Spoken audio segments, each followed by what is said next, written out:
पहला सौदा के प्रायोजक है जेके टायर, सैनिक प्लाईवुड और टू कैम्प।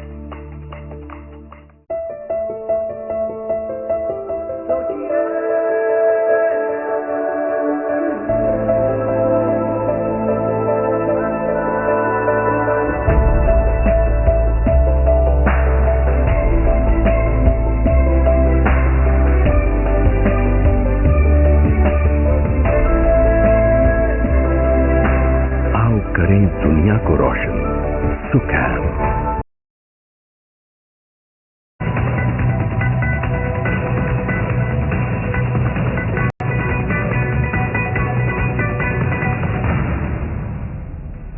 दिल्ली के मुख्यमंत्री अरविंद केजरीवाल का मानना है कि दिल्ली में पूरी तरह जंगल राज है और इसके लिए उन्होंने प्रधानमंत्री मोदी और उपराज्यपाल नजीब जंग को जिम्मेदार ठहराया है। केजरीवाल ने एक ट्वीट में कहा है कि दिल्ली में पूरी तरह जंगल राज है।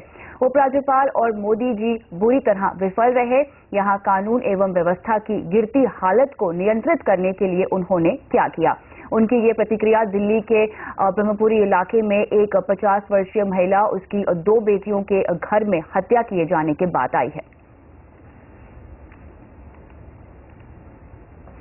दिल्ली अब सोलर सिटी बनने जा रही है और अगले 4 साल में दिल्ली करीब 1000 मेगावाट बिजली सौर ऊर्जा से बनाएगी और इसका रोड मैप आज दिल्ली के सीएम अरविंद केजरीवाल ने पेश किया। इतना ही नहीं, 2025 तक सौर ऊर्जा से अब 2000 मेगावाट बिजली बनाने की भी योजना है।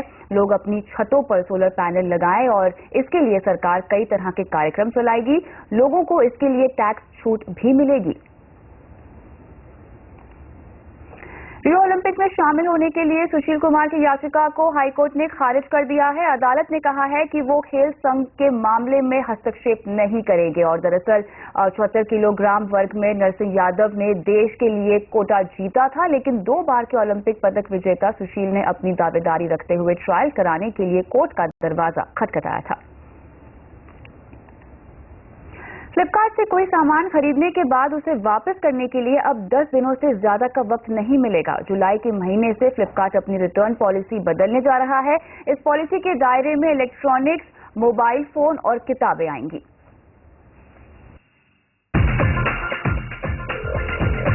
नई रिटर्न पॉलिसी में फ्लिपकार्ट ने टॉप कैटेगरी के प्रोडक्ट शामिल किए हैं, जिनमें इलेक्ट्रॉनिक्स, मोबाइल फोन और किताबें हैं। ये प्रोडक्ट 10 दिन में ही वापस करने होंगे। जानकारों के मुताबिक ई कॉमर्स कंपनियों का खर्च कम करने के लिए ऐसे कदम उठाए जाने जरूरी हैं।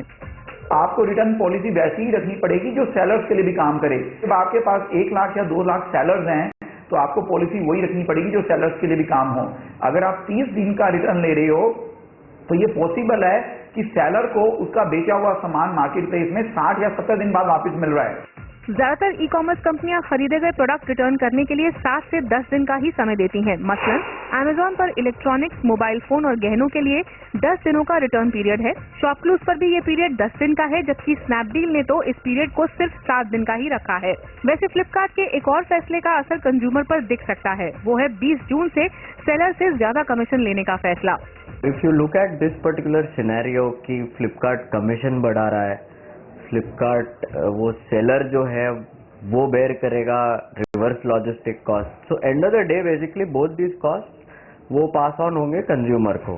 जानकारों का मानना है कि फ्लिपकार्ट के रिवाइज कमीशन और रिटर्न कॉस्ट की वजह से प्रोडक्ट की कीमतें 15 से 20% बढ़ सकती हैं। हाल ही में अमेजॉन ने भी अपना सेलर कमीशन बढ़ाया था। साफ है कि ऑनलाइन शॉपिंग में भारी भरकम डिस्काउंट के दिन अब लग गए हैं। ईशा शर्मा, दिल्ली। आगे बढ़ते हैं। फेसबुक के फाउंडर मार्क ज़करबर्ग की कई अकाउंट को हैक यहां पर कर लिया गया है। हैकिंग ग्रुप आर-माइन टीम ने ये दावा किया है और ग्रुप ने हैकिंग की जानकारी ज़करबर्ग के ट्विटर हैंडल पर ही ट्वीट करके दी है। हालांकि ज़करबर्ग 2012 से ट्विटर का इस्तेमाल नहीं कर रहे हैं, पर यह घटना इस बात को दिखाती है कि सोशल मीडिया पर कोई भी महफूज नहीं है।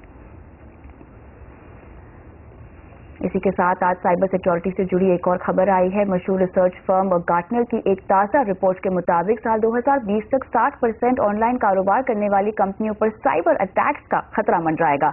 इस रिपोर्ट के बारे में और जानकारी दे रहे हैं हमारे टेक गुरु अभिषेक तेलंग। इस रिपोर्ट में क्या निकल कर आया? गार्टनर की लेटेस्ट रिपोर्ट तो ये कहती है कि 2020 तक डिजिटल दुनिया में अपना बिजनेस चलाने वाली आधी से ज्यादा कंपनियों पर डेटा सिक्योरिटी का खतरा या फिर जिसे कहते हैं हैकिंग का खतरा मंडराने वाला है। एक तरफ जहां कारोबार की ज्यादातर चीजें डिजिटल हो जाएंगी, ऐसे में आईटी सिक्योरिटी फर्म्स के ऊपर उन्हें और ज्यादा सिक्योर रखने का बेहद ज्यादा प्रेशर होगा, जिसके कारण लगभग 60% से ज्यादा कंपनियां सिक्योरिटी थ्रेट्स के लिए वल्नरेबल होंगी और यह भी हो सकता है कि इसका असर मेजर सर्विस फेलियर में हो, जो कारोबार को ठप भी कर सकता है।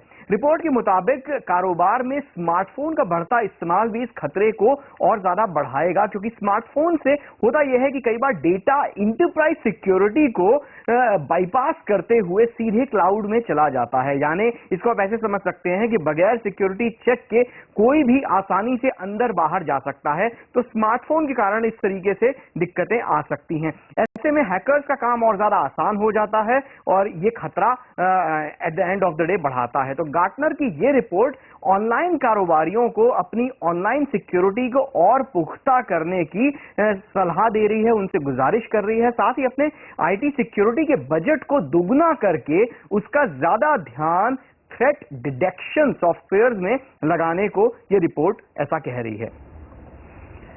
आगे बढ़ते हैं। व्यापारी संगठन confederation of all India traders यानी कैट ने केंद्रीय वित्त मंत्री अरुण जेटली को चिट्ठी लिखकर देश में इलेक्ट्रॉनिक पेमेंट को बढ़ावा देने की गुजारिश यहां पर की है और कैट चाहता है कि इलेक्ट्रॉनिक भुगतान को बढ़ावा देने के लिए सरकार एक प्रोत्साहन स्कीम लाए, जिससे ज्यादातर लोग नकदी की बजाय इलेक्ट्रॉनिक तरीके से भुगतान करें। और इस खबर पर चर्चा करने के लिए हमारे साथ अब जुड़ चुके हैं कैट के जनरल सेक्रेटरी प्रवीण खंडेलवाल। आपका स्वागत है प्रवीण। इलेक्ट्रॉनिक भुगतान को बढ़ावा देने के लिए आखिर किस तरह की छूट की मांग की जा रही है, आप ये बताएं। देखिए, देश में यदि इलेक्ट्रॉनिक पेमेंट्स को बढ़ावा देना है तो उसमें हमें जो लोग कंज्यूमर हैं या जो लोग यूज करते हैं इलेक्ट्रॉनिक पेमेंट्स को, उसको एनकरेज करना पड़ेगा और उस एनकरेजमेंट के लिए हमें कुछ उनको प्रोत्साहन स्कीम लानी पड़ेंगी। उसमें हो सकता है कि हम जो लोग कार्ड से पेमेंट करें या इलेक्ट्रॉनिक पेमेंट करें तो उनको इनकम टैक्स में छूट मिल जाए, उनको प्रॉपर्टी टैक्स में छूट मिल जाए, उनको बिजली और पानी के बिलों में छूट मिल जाए। इसके अलावा जो और अन्य प्रकार के सरकारी कर का वो भुगतान करते हैं उसमें उनको छूट मिल जाए। वहीं दूसरी ओर जो बैंक ट्रांजैक्शन कॉस्ट लेता है, उस ट्रांजैक्शन कॉस्ट को भी बैंक को वापस लेना चाहिए और सभी ट्रांजैक्शन फ्री हो। तो मुझे लगता है कि देश में इलेक्ट्रॉनिक पेमेंट का एक बड़ा बाजार बनाया जा सकता है। ऐसे में व्यापारियों को किस तरह का फायदा होता हुआ आप देख रहे हैं? देखिए, उसी कैश के ट्रांजैक्शन को हमें धीरे धीरे करके कम करना है और एक समय ऐसा आना चाहिए कि जब वो ट्रांजैक्शन पूरी तरीके से समाप्त हो जाए। तो कहीं ना कहीं हमें इसकी शुरुआत करनी होगी।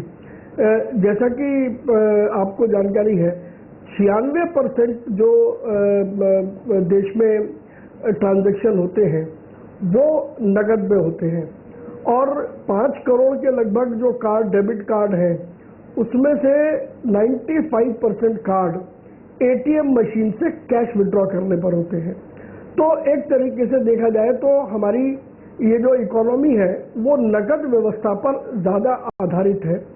और जब हम विकसित देशों की बात करते हैं, जब हम एक ग्लोबल लेवल पर बात करते हैं, तो ई पेमेंट अपने आप में एक बड़ा कदम है और मुझे लगता है कि सरकार यदि trade associations, RWAs, chartered accountants, bank, financial institutions और इस तरह के जो अन्य संगठन हैं उनके साथ बैठकर बातचीत करके और यदि कोई नीति या योजना बनाती है तो सरकार अपने माध्यम से और हम सब लोग अपने माध्यम से नीचे तक इलेक्ट्रॉनिक पेमेंट क्यों आवश्यक है, क्यों वो होनी चाहिए, उसके लाभ क्या है, व्यापार को उसके लाभ क्या है, इसको हम नीचे तक ले जा पाने में सफल होंगे।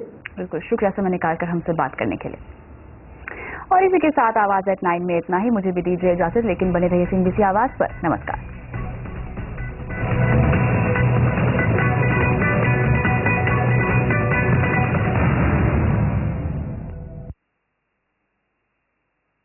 बाथरूम के लिए टाइल्स कोई भी चुनिए,